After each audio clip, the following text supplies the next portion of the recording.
هدي كسي سما ودو صفها ويا أرقستان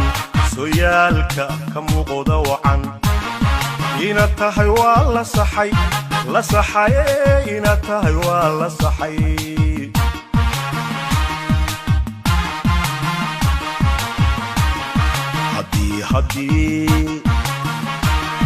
هدي كسي سما ودو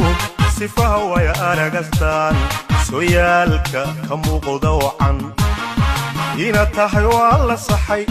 لا صحي إنا تهي والله صحي waxaan idin leeyahay waxaasan tari doonaa wax ma tare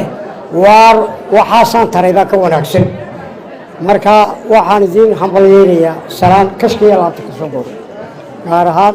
madaxda qaramada oo dhan marka waxa weeyaan bal idinkuna dhaqdhaqaaq haddii aan la yidhaah kordhiya canaantu jiingaday qalloocisa ma wanaagsana canaan laydin canaantaa mana lihidin in laydin canaanto sharaftaasaa leediin dhaqdhaqaaq iyo dalkiina wax kala soo baxdaan kordhiya aan idin leeyahay